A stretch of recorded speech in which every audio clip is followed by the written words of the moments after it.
Bom, vamos conversar um pouquinho, então, sobre quando o tratamento está indicado, propriamente dito, né? Quando que a gente vai utilizar esse dispositivo. A gente já conversou sobre as questões de limitação, projeção dentária, movimentações que vão ocorrer durante o uso de um dispositivo ortopédico funcional com avanço mandibular. Vamos entender agora quando que esse tratamento ele é mais favorável. A gente já conversou um pouquinho sobre o pico de crescimento e a importância, otimizar o resultado no pico de crescimento pode ser bem interessante. Mas, de maneira geral, a gente precisa entender quando que esse dispositivo vai ser um dispositivo que vai ser mais favorável, vai ter uma resposta mais favorável, porque tudo a gente precisa ponderar o custo-benefício, né? E quando que ele vai ter uma resposta menos favorável. A gente já teve essa aula lá no módulo sobre classe 2, mas eu resolvi trazer a aula aqui. Então, quem está com a aula bem fresquinha na cabeça, não precisa, pula essa aula, tudo certo, eles são exatamente os mesmos slides, tá? Mas quem quer revisar esses conceitos, vamos assistir, bora lá que é rapidinho, acho que vale a pena. Importante entender o diagnóstico da retrusão mandibular. A gente já conversou que a maxila está diretamente relacionada com a base do crânio e que a mandíbula, apesar de ter a sua posição condilar também lá na base do crânio, ela gira, ela tem um movimento de rotação. Então, ela rotaciona e expressa mais para anterior ou mais para posterior de acordo com essa rotação. O fato é que diante de um overjet acentuado, de uma retrusão mandibular, não adianta a gente só avaliar o perfil ou avaliar o ANB. A gente tem que ter uma compreensão um pouquinho maior, mais complexa em relação a esse indivíduo e a essa face. E a gente precisa entender que esses 3 pacientes são pacientes classe 2, com retrusão mandibular, mas que têm características totalmente distintas. E que isso vai fazer com que, em alguns pacientes, o nosso tratamento tenha um prognóstico mais favorável ou menos. Em outros, ele praticamente não vai responder. E não é o paciente ideal para a gente fazer uma mecânica de avanço, certo?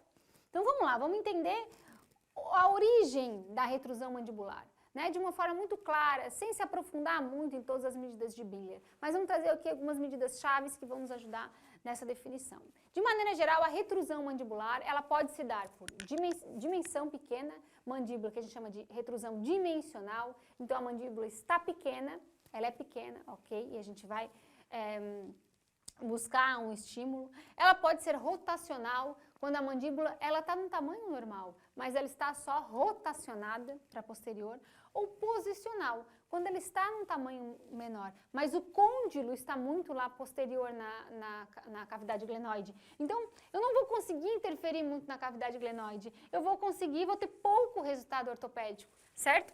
De maneira geral, a gente sabe que o que expressa no indivíduo é uma combinação desses fatores, de uma retrusão mandibular dimensional, rotacional e posicional. É uma combinação deles, certo? Não é só uma característica isolada. Mas aí a gente vai começar a ponderar e definir se isso é importante ou não.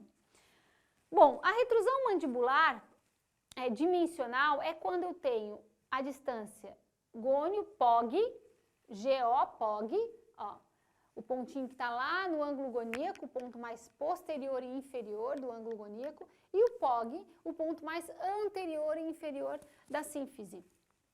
Então, quando essa linha, ela é menor que a linha SN mais 3 milímetros. Então, é uma medida numérica, mas essa medida, apesar de ser linear, né, uma medida linear, não é angular, que nem outras medidas, muitas medidas cefalométricas, num paciente em crescimento ela faz sentido, porque ela adiciona esse mais 3. Então, não é só o tamanho do SN. Então, o paciente está crescendo, sim, está crescendo SN, está crescendo POG, mas ele tem aí um mais 3, é a relação de um com o outro, tá? Então, quando o GO-POG é menor que o SN mais 3, aqui o GO-POG é 65, SN é 64. Se eu adicionar 3, vai ficar 67. Então, aqui a mandíbula realmente é um pouquinho menor, tá? Ela é dimensional, ela é menor, ela é pequena mesmo. Quando ele é rotacional, ela está num tamanho bom. Eu fiz a medida anterior dimensional e vi que está ok. A gente tem outras medidas lá de Bindler, comprimento mandibular, né? Diagonal mandibular, que podem também nos ajudar nesse diagnóstico. Busquei trazer aqui algumas medidas bem pontuais, algo bem macete, assim, bem tete a tete, para a gente poder trazer, ter esse diagnóstico de uma forma mais clara. Então, a partir do momento que eu vi a característica dimensional, eu também tenho que ver o que é a rotacional. A gente falou muito sobre isso. SN-GOGN, padrão de crescimento do indivíduo. Quanto mais vertical, pior o prognóstico. Então, muitas vezes, o meu tamanho mandibular está normal, mas ele está muito rotacionada. O meu ângulo do plano mandibular está muito aberto.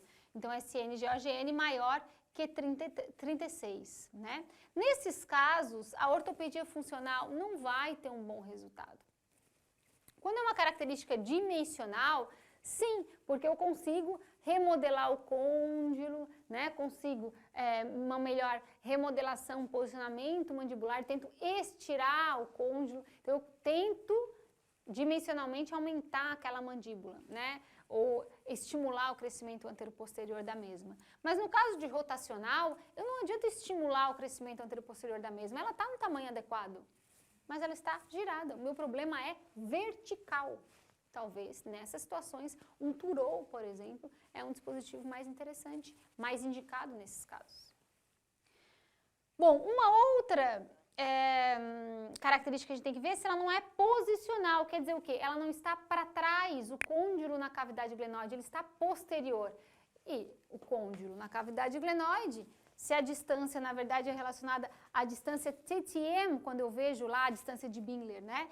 O T, que é a distância da tuber, até a inserção do côndilo na cavidade glenoide. Então, é a distância do fim da minha maxila para o meu côndilo. Então, se essa distância for muito alongada, claro que a minha mandíbula vai estar mais para trás. Eu não vou mudar a posição do côndilo na cavidade glenoide. Eu vou remodelar.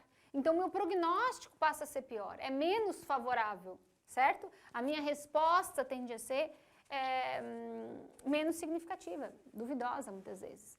O que a gente pode avaliar é através dessa distância de TM, de Bingler, né, que é a distância da tuber até o côndilo, mas também posso avaliar através dessa medida, SN articulare lá, em relação ao plano, ao ponto articulare, esse ângulo ali em S. Então, AR.SN, do articulare ali em SN, maior que 123. Tá? Então, onde o côndilo está posicionado em relação a SN, é basicamente o posicionamento do côndilo na cavidade glenoide em relação a SN, porque, de certa forma, a SN determina a posição da maxila, né? Sutura fronto-maxilar. Então, é essa relação do côndilo com a maxila. Aqui é uma relação posicional. Então, a posição da mandíbula está mais para posterior, o meu prognóstico tende a ser ruim, duvidoso. A UFM também não está indicada nesse caso. Como eu falei para vocês, claro que na prática, nosso paciente vai ter um mix de tudo isso. E a gente vai ter que avaliar todos esses fatores na hora de intervir. Quando a gente for falar sobre o resumo de tudo isso lá na última aula, vou procurar trazer isso de uma maneira mais pontual para vocês.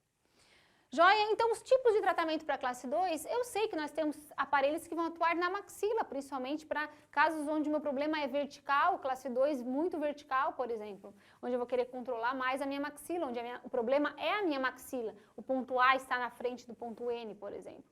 Vou ter aparelhos que atuam na mandíbula também, que são os aparelhos ortopédicos funcionais. Já falei para vocês que a gente vai ter aparelhos também combinados, mas que não são muito utilizados. E, de qualquer forma, os aparelhos podem ser fixos ou removíveis, dependendo aí do nosso princípio de ação e do dispositivo escolhido.